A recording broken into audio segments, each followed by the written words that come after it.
Good morning. I'm Kathleen Delaski. I'm with the Walton Family Foundation, and I'm supposed to greet you. So let me ask you how your evening was in my hometown. Was it good? Yes? All right. You all got the news about President Obama? I think he was as shocked as we are. In case you haven't heard, he was granted the Nobel Peace Prize this morning as only the third sitting president.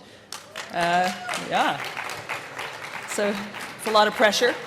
He has to keep up UN payments now.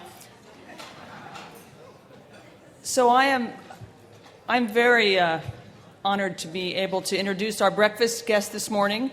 I manage the DC investments for the Walton Family Foundation, which means that I have a ringside seat watching Michelle Rhee, our new superintendent, not so new now, tiptoe delicately through the political shoals here in D.C.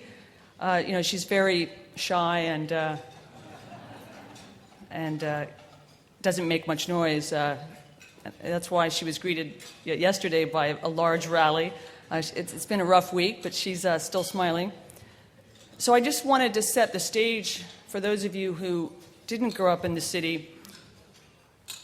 Michelle has really brought the pride back about education. This education in D.C. was really a jewel. My father went to Coolidge High School, which is now, unfortunately, one of the schools in restructuring, and one of many schools in restructuring that Michelle inherited. And he, the other day, he was telling me that he was a C student in high school, which I never knew, and I was really surprised because he got into Duke University. And I said, "Dad, how did you get into Duke University as a C student?" He said, well, he was wondering why I was even asking. He said it was because of Coolidge High School. It had such a good reputation. This was 1951. So 60 years later, and many people have similar stories that I've heard. We've now been through, 5 superintendents in 7 years before Michelle came. And when she came in, the good news is that she owned the problems. She didn't sugarcoat them. She stepped up to them, owned them, and made them hers to correct. And she went on a crusade for kids. So Michelle, many people were surprised when you were selected, that when Mayor Fenty chose you. You had the school reform cred, having run the New Teacher Project and started as a Teach for America teacher yourself in Baltimore. But you'd never run a school or a school district. But Joel Klein, who's sitting 2 seats from you, was your advocate-in-chief, and he said, I did this as an outsider, and Michelle, he said, Michelle's your man or your woman. And Mayor Fenty's never been disappointed. He hasn't had to be, and he's had your back, which has helped you. Michelle has delivered. She closed 23 schools in her first year. She moved very swiftly. Test scores in those 2 years have improved by double digits. And Michelle has also, for many in this room, this will be exciting if you don't know this, she's publicly embraced a vibrant 3-sector strategy. In fact, going to Capitol Hill 2 weeks ago to testify with Senator Durbin for a continuation of the voucher program when she herself is getting her budget cut. So that's a true reformer. She wanted to lift all boats. Yeah.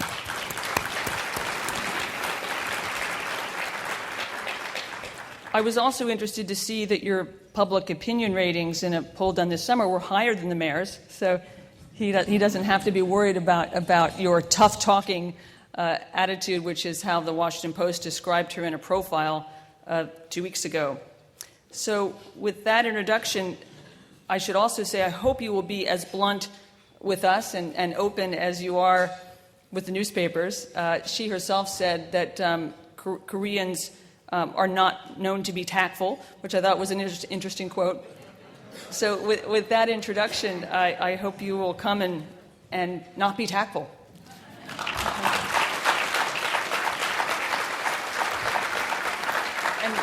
And Michelle is going to speak for a little while, and then we'll open up for questions. So get your questions ready. Good morning. Welcome to the city. As Kathleen said, I think everyone knew you were going to come into town yesterday, and so put on the big rally. And we'll talk a little bit about that later. Lots of people across the country know that Washington, D.C. has long been known for having the most dysfunctional and low-performing school district in the country. I want to share with you a few of the details, though, and the data to let you know exactly how serious the crisis is that we face in the nation's capital today as it pertains to educating our young people. We are the only school district in the country that is on high-risk status with the U.S. Department of Education, mostly for the misuse of federal funds. We got here, we inherited an achievement gap between our white children and our black children that was 70 percentage points at the secondary level. Of all of the ninth graders who begin high school with us, only 9% of them graduate from college. And according to the last NAEP examination, which is a national examination on education progress, of all of the eighth graders in the district, only 8% of them were operating on grade level in mathematics, which means that 92% of our young people do not have the skills and knowledge necessary to be productive members of society. Potentially, the most disheartening data that I learned when I first got here was about our little ones. And what that data said was that our kindergartners come into our district relatively on par with kindergartners in other urban jurisdictions, not with their suburban counterparts. We know that they are far behind them, but with other kids who look like them in Philadelphia and Oakland, Detroit, and other places across the country. The problem is that the longer they stay in our school system, the worse off they are. By the time they're in the third grade, they're far below their urban counterparts. But this is an interesting statistic that by the time they're in the fourth grade, the poor black fourth graders in New York City are operating 2 grade levels ahead of the poor black fourth graders in Washington, D.C.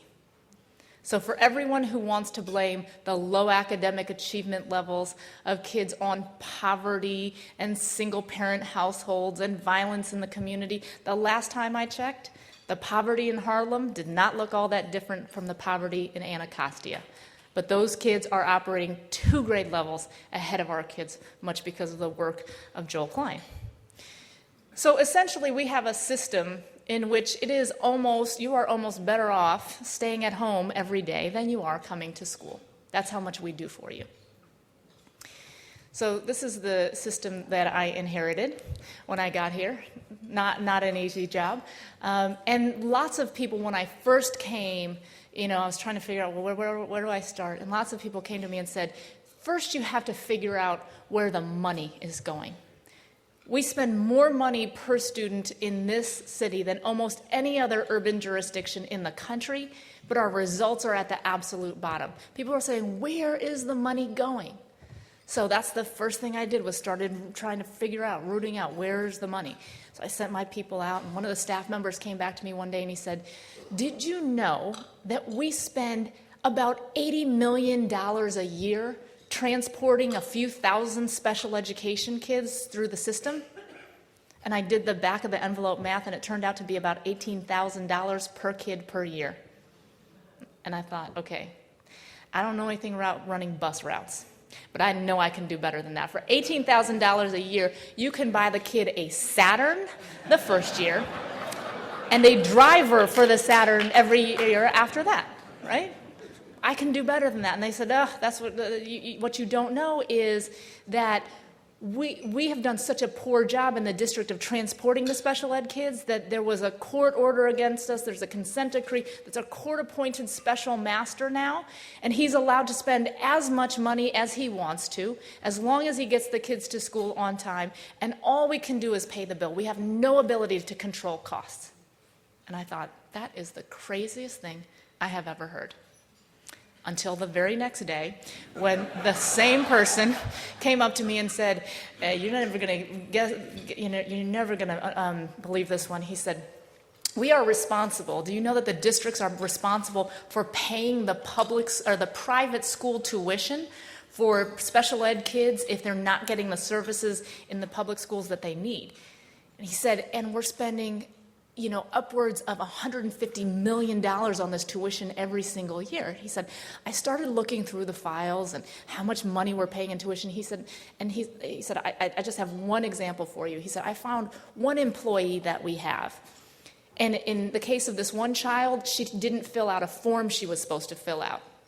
And then on this other kid, she didn't have a meeting she was supposed to have. And in both of these cases, it resulted in these children getting sent to a facility that cost this district $224,000 a year in tuition per child. So I said, well, I'm going to have to meet this employee. So my special assistant calls her up and says, ma'am, we would like you to come to a meeting at the chancellor's office at 5 o'clock. She said, well, I'm going to have to check with my supervisor on that. My assistant said, ma'am, the chancellor is your supervisor. She is everyone's supervisor. She said, well, then I'm going to bring my lawyer. And he said, bring whoever you need to bring, just show up at 5 o'clock. So at 5 o'clock, I walk into the office. I sit down. I said, I understand you have a question about who you report to. She said, no. That was a mistake. I was just nervous. I didn't know what to do. I said, okay.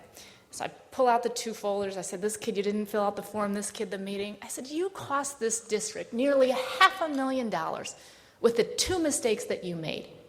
Help me understand how this happened.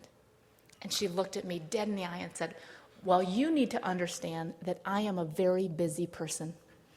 I have too many children in my caseload, and things are going to fall through the cracks. That's just the way that it is. And I looked at her and I said, no, you need to understand that if you think this job is too big for you, then you need to go find another job. But if you're going to take the paycheck home every other week, then my expectation is that you are going to take responsibility for doing everything within your job purview and doing it well. She looked at me and she said, but that's not fair. Literally. So, I wasn't really sure what to do at that point. I was seeing this in lots of different places. So for the short term, I decided, well, I'm going to send all these people home because I was paying her $40,000 a year. She was costing me $500,000 with two mistakes that she was making. I was better off keeping her at home for a little while I figured out what the situation was. And we were seeing this across the district. The first year that I was here, I started a process whereby I would meet with every single principal at the beginning of the year to set goals for the school year. And in those meetings, I would sit the principal down and I'd say, okay, here's what your achievement levels looked like last year. What are you going to guarantee me in terms of results? And mind you, before you give me a number, make sure that you understand that if you do not hit your goals, the chances are that you will not be sitting in this chair next year. So I remember this one meeting that I was having with the principal where we were talking about his school. He was setting his goals, and I was asking him a lot of questions about what was going on in the school program. And in the midst of this conversation, I said, so tell me, how many ineffective teachers do you have in your school? And he said, none. So I looked down at the sheet and I said, wait a second, only 25% of your kids are on grade level. All of your teachers are effective. Surely you cannot be blaming the children for the low academic achievement levels. And his instructional superintendent happened to be in the room, and she said, well, what about that one teacher on the third floor, the fifth grade? Every time I walk in that room, there's nothing going on. And he said, no. I know who you're talking about. She can teach a good lesson when she wants to. And I said, sir, that is not the definition of an effective teacher. An effective teacher is not somebody who can put on the dog and pony show once a year during their structured observation. An effective teacher is someone who day in and day out is implementing effective instructional strategies where we have the data to show that the children are progressing in their classrooms. So he was fighting with me about it. We're going on and on. Finally, I said, just stop for a second. I said, answer me this question. Would you put your grandchild in that person's classroom? And he said to me, well, if that's the bar, I don't have any effective teachers in the school. And I said, that is the bar. That's the bar. Why should we have any different an expectation for the children, for the 344 children who every day expect you to ensure that they're getting an excellent education, than we have for your granddaughter. We can't do it. And mind you, let me tell you that this man is not someone who's belligerent, who is not with the program, who doesn't want to do good things. He actually works hard. He wants to do the right thing. The problem is that the expectations have been so lowered over time. So lowered over time that now the standard of whether or not you should be a teacher is the only way that we can get rid of an ineffective teacher literally is if they're hitting kids or they're doing something criminal. And I believe that the standard that we should have for teachers should not be just do no harm. That you are entitled to a job as long as you do no harm. That can't be the standard that we have for our kids today. It has to be that you have to have data and proof that you can move student achievement levels at a significant rate in order to have the privilege of teaching our kids. It's a privilege, not a right, to be in the classroom.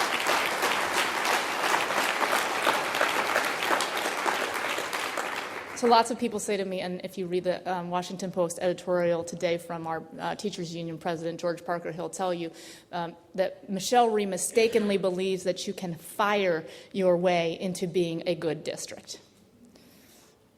And while I don't think that's the end-all, be-all answer, I certainly think that it's a start. You know, lots of people say to me, you just can't fire people, Michelle. You have to develop them, right? You have to put the money and the investment in to professionally developing people. And I absolutely agree with that in some ways. We have increased fourfold the amount of spending on professional development of teachers over the 2 years that I have been here. So we're putting a lot of effort and resources into this. But I can tell you this. I send my 2 children to D.C. public schools. And I can tell you that if I walked into school on day 1 and my child's principal said, "Welcome to school, here is Olivia's teacher," guess what? She's not so good. But we're going to spend this year professionally developing her to see if she can get better.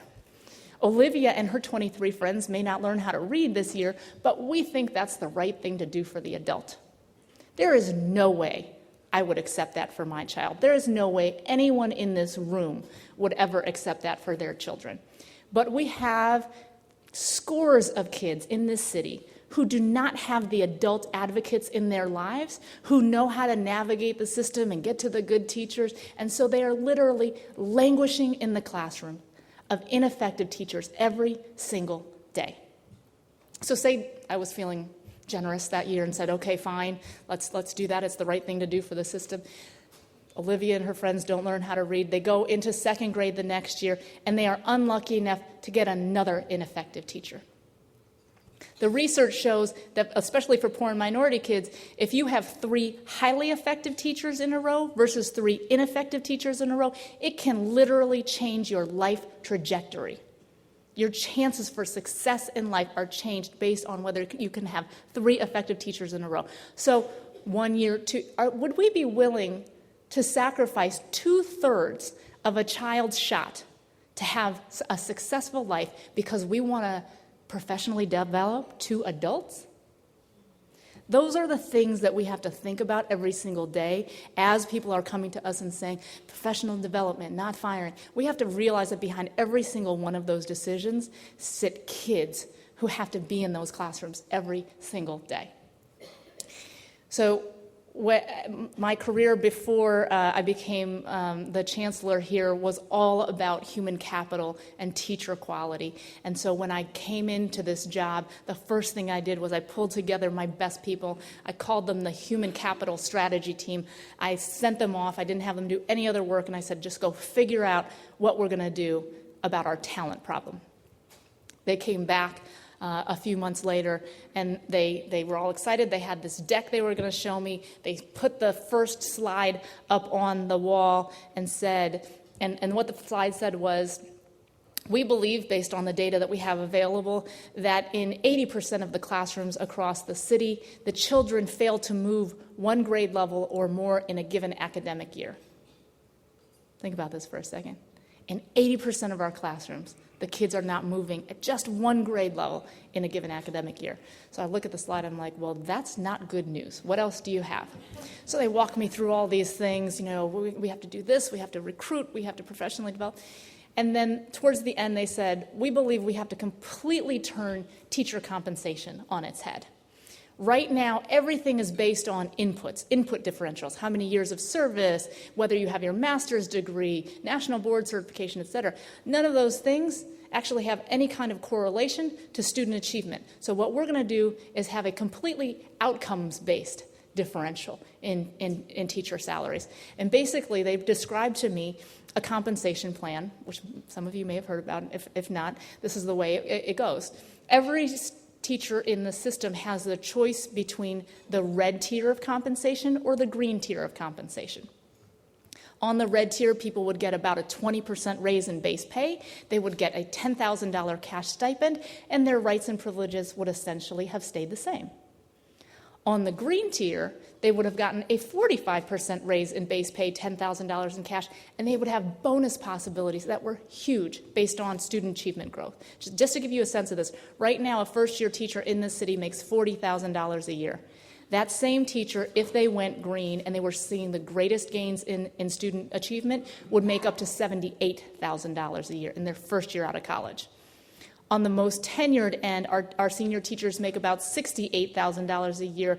Those same teachers, if they chose green and knocked it out for kids, could make up to $131,000 a year.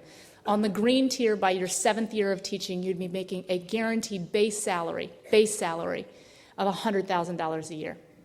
I looked at this and I thought, this is brilliant. I am going to be the hero of the Washington, D.C. teachers. Everyone says teachers don't get paid enough. I'm going to double the salary of our most effective teachers. I'm going to make 6-figure salaries, a norm around here. This is great. I could not have been more wrong. Why? Because we said that if you chose the green tier, you had to give up your tenure. And that just started, a firestorm, not just here in this city, but across the country. People could not believe that I would deign to touch the holy grail of tenure.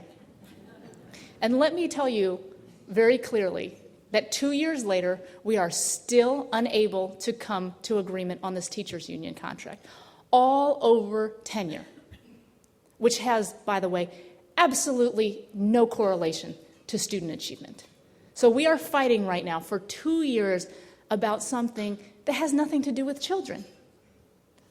That's the craziness. The rally that happened out in front of City Hall yesterday that attracted 1,000 people, the national unions poured money into this thing, put up a stage and lights and porta-johns and chartered buses for everyone to come. And it even I went on a news show yesterday and they said, did you know that the national president of the AFL-CIO is coming to the rally? And I said to the person, well, I'm willing to bet that the president of the AFL-CIO is not showing up in every city where they're firing about 250 teachers. And they said, well, why is that? And I said, because in the other places where they're laying off teachers, they're laying them off by seniority. Last in, first out. That's the way the unions like it. We are not laying our people off by seniority. We are introducing a quality factor into this, which means that some of the tenured teachers in the system who have long been doing a disservice to the children of the city will be let go through this budget cuts because that is what is in the best interests of students. If you would have seen that rally yesterday, it was unbelievable. Well, this is the heartening thing about everything. Despite the fact that 1,000 people showed up, rallied, et cetera, the amount of emails that I have gotten from just average citizens and mostly parents across this city have been consistent. People have said, you are absolutely doing the right thing. For anyone to believe that we had 100% across the board stellar employees and getting these results, because mind you, I talked about the fact that 8% of our 8th graders are on grade level in mathematics. If you were to look at the performance evaluations of the adults in this city, everyone is exceeding expectations. How can we have a dynamic where everyone who works in the city believes they are doing an excellent job, and what we are producing is 8% of our kids on grade level proficiency. That makes absolutely no sense whatsoever. So what we've done is we've introduced a new teacher evaluation system, which fortunately, because of the legislation in this city, we do not have to collectively bargain. We develop the system and we implement the system. And in this new system, which is called Impact, 50% of a teacher's evaluation is based on their value-added student growth. And it's interesting because people all across the country, the union officials are going nuts, and our union president has said, well, she's basing evaluation on test scores instead of the true performance of a teacher. I said, well, what's a teacher supposed to do? Aren't they supposed to move student achievement? But there is a disconnect in public education today that there's such a hesitance to anyhow link performance to results, and that's what we have to get over as a country. I'm going to end on this note. I believe that public education is supposed to be the great equalizer in our country. It is supposed to be the thing that ensures that it doesn't matter if you're black or white, rich or poor. We have public schooling so that every kid can have an equal shot in life, right? If you work hard and you do the right thing, you can live the American dream. That is not the reality in Washington, D.C. today. That is not the reality in most urban cities across the country today. The reality here is that if you grow up in Georgetown versus if you grow up in Anacostia, you get two wildly different educational experiences. So basically what that amounts to is the fact that we are still in this day and age, in our nation's capital, we are allowing the color of a child's skin and the zip code that they live in to dictate their educational attainment levels and therefore their life chances and their life outcomes. It is the biggest social injustice imaginable, and everyone in this room plays a part in making sure that we dismantle that system. We have an obligation as the adult leaders in this country to live up to our promise of this nation, to the children of this nation, that every single kid, no matter where you live and no matter what you look like, can have access to an excellent education. Thank you.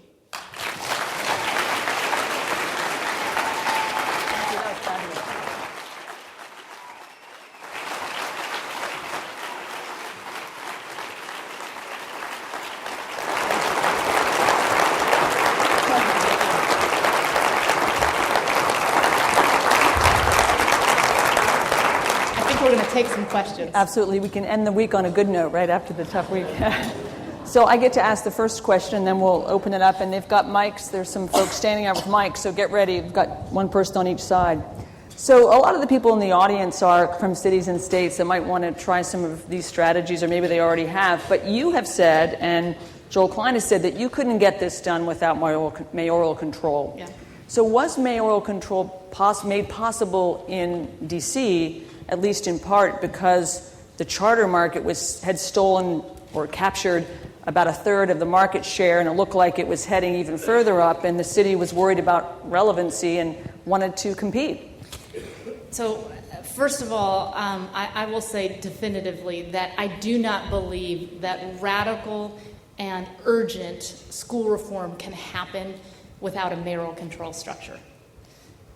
I talk to my colleagues all the time who deal with school boards, and they spend upwards of 65-70% of their time dealing with the politics of the school board. We don't have a school board here. I report directly to the mayor. Here's how a policy conversation goes. Mayor, we want to implement this new policy. He says, great, go ahead. That's very efficient, and it's very effective. And I was just telling the mayors of both Nashville and Milwaukee this in the past few weeks, is just not mayoral control. You have to have the right mayor in the seat, because there are a whole lot of mayors around this country that would do just as bad as the school boards are doing. The reason why the effort here has been so successful is because Mayor Fenty, this man is unlike any other politician I've ever met. He has not blinked once during this entire 2-year and 4-month endeavor. And I have done some of the most unpopular, what politicians would consider unpopular things. I closed down 15% of the schools in one fell swoop. I fired 50% of the principals. We've removed a lot of our educators. We've outsourced a lot of our non-core functions. So we've done all the things that protectionists hate. And his phone has been ringing off the hook. And his answer is always the same. It's like, the chancellor thinks this is the right thing to do. I back her 100%. And so that is incredibly important. And definitely, when people ask, well, how did mayoral control come about? In Washington, D.C., there is no doubt in my mind that it was because of the vibrant growth of the charter sector that people finally said, I mean, every year for a decade, the charter enrollment was skyrocketing and the DCPS enrollment was declining. We had at its height 140,000 students. We currently have 45,000 students in this system. So even the people who wanted to keep the status quo were realizing, holy crap, if we don't do something now, in 10 years we're not going to have a school district. So that was absolutely the wedge that helped us in this city move towards mayoral control and has allowed the flourishing, I think, in the last 2 years. Now, we are still a really long way from where we need to be, but I think that everybody in the last 2 years has said that they've seen more movement in the last 30-some months than they have for maybe 30 years before that. Mm-hmm. That's right. Okay, we're going to go to the audience. Would we go? Good morning. I'm Alicia Thomas Morgan. I'm a state legislator in Georgia. And before I get to my question, I want to say on behalf of all of us in the country who want to see every child succeed, you rock. Thank you.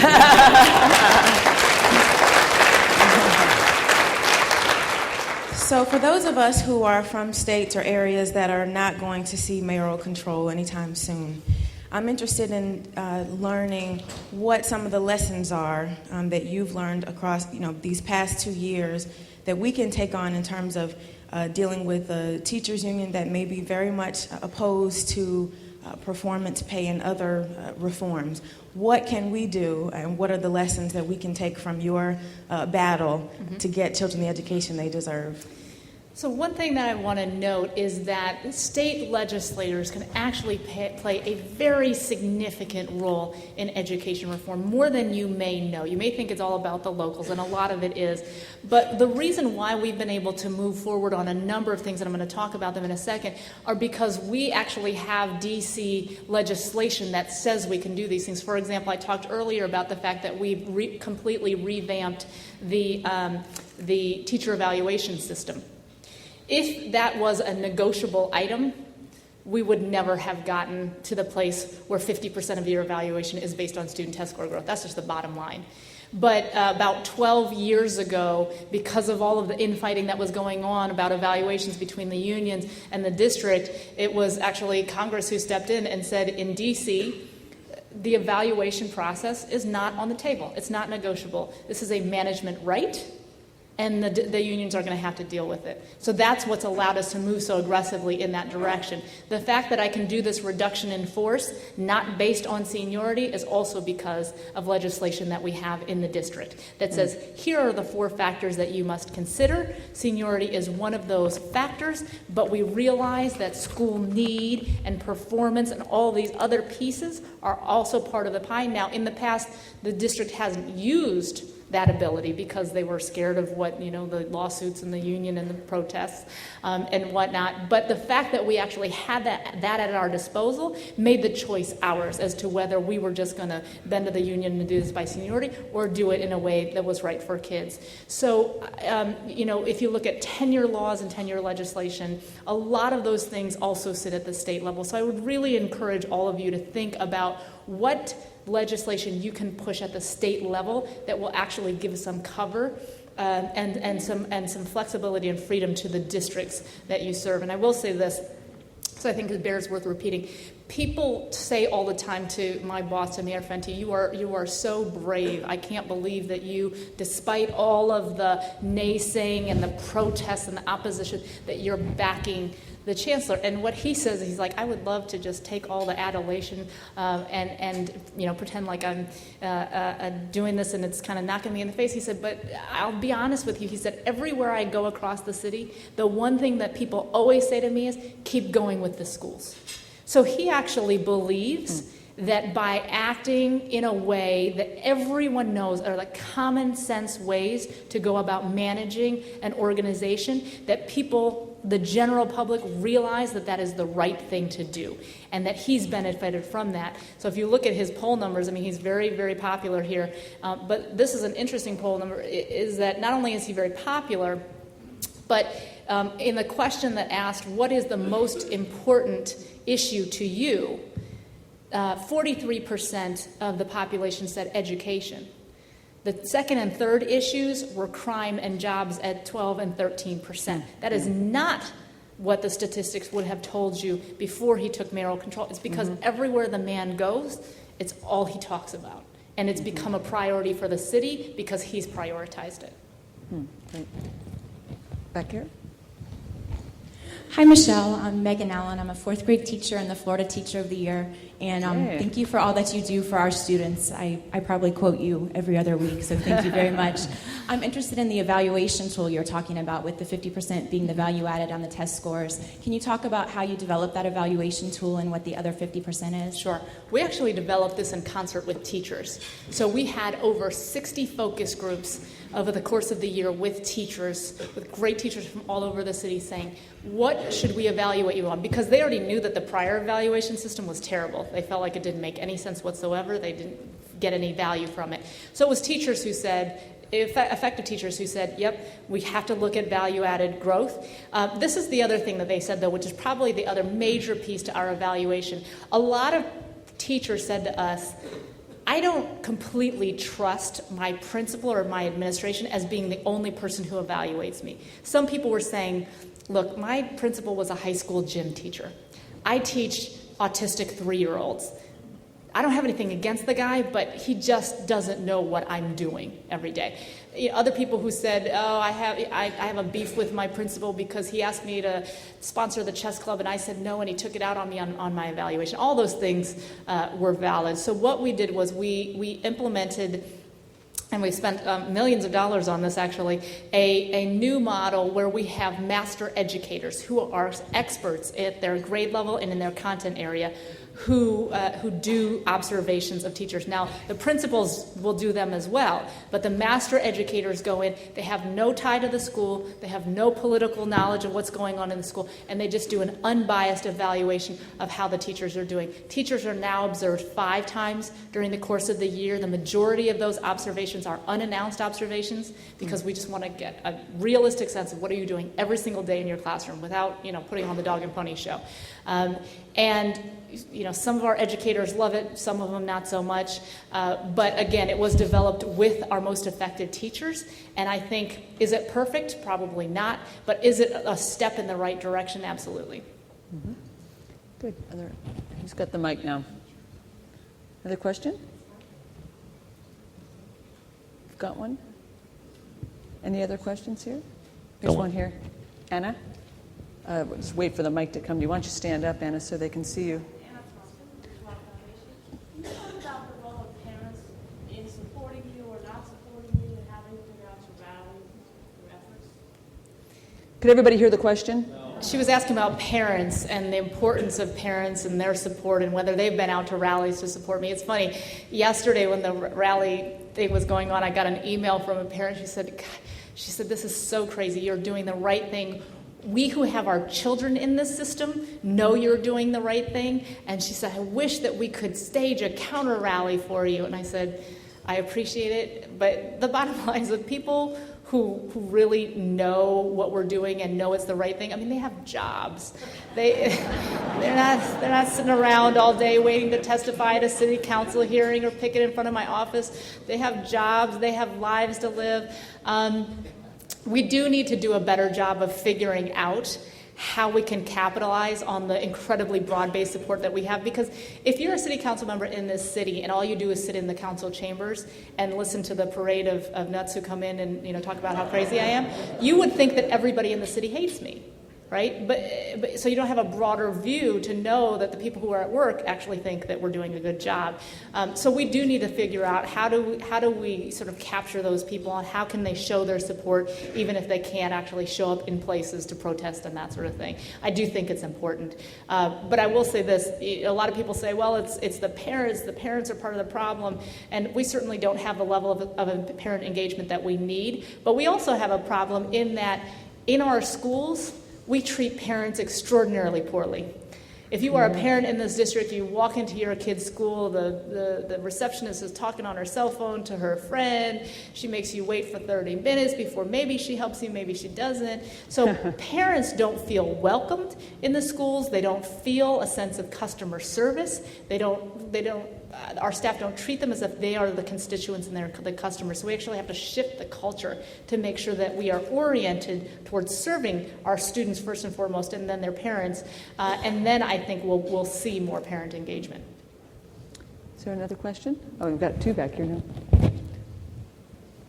You guys can fight it out and see who goes first. How do you evaluate charter schools in your district compared to regular schools?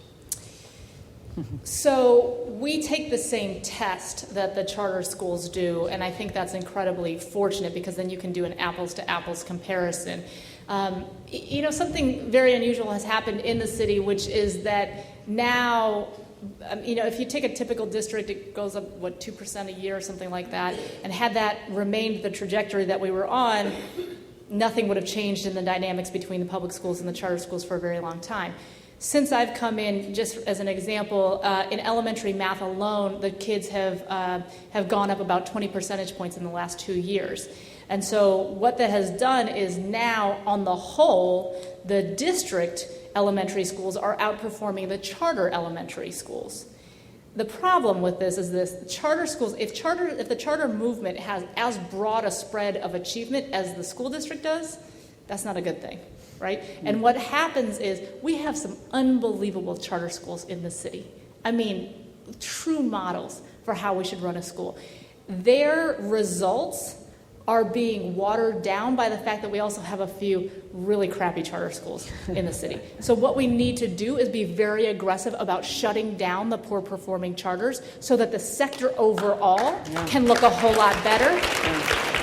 And then we will be able to look at the charter sector and say, in order for us to be achieving at those levels, we need the same authority and autonomy and that sort of thing. But as long as they're only doing as well or worse than we are, then we can't look at that sector as a leader anymore. Mm-hmm. Okay, we've got one last question, I think is lady in blue. Thank you. Excuse me, State Representative Nancy Todd from Colorado. And Michelle, congratulations on being a revolutionary change for D.C. and for the children in this area, and also setting some great models for the rest of us across the nation. I'm curious as to, when you said you fired 50% of the principals, how are you getting good quality principals, and what kind of training or leadership are you garnering within that principalship to really help you along the way, so that it is not just you being the change maker, but also bringing it down to the local school levels? So I have, in the last 2 years, moved out about 50% of the principals. We have much more flexibility with our principals contract. In fact, they're essentially at-will employees. I fired lots of principals, including the principal of my own children's school, for which I was not particularly popular. I will say this. I think we've actually had a tremendous amount of success with attracting principal candidates into the system because of what we're doing. Yeah. People see the fact that we're actually trying to change the dynamic, that we're willing to make the hard calls, where we're doing the right thing for kids. And so lots of people are coming into the city because they say, in my city, I'm completely hamstrung by all of the union regulations. It drives a principal crazy when they have spent an inordinate amount of time recruiting a great group of new teachers, And then the reduction in force comes, and all of them get obliterated, right? And then you've got some veteran teachers over here who've been in the building for 20 years who aren't doing anything for kids. I mean, that kind of thing drives a principal nuts. And so literally when I announced that we had these budget cuts, the principals, all their faces fell. And then I said, we are going to do this reduction in force by quality, not seniority. And there was applause everywhere. So it's hard. I mean, we still don't have every authority that we need, but I think the principals that we've been able to attract because of the fact that we're making these bold steps forward has been significant. I want to thank you, Michelle, Thank for you. your crusade. Thank you.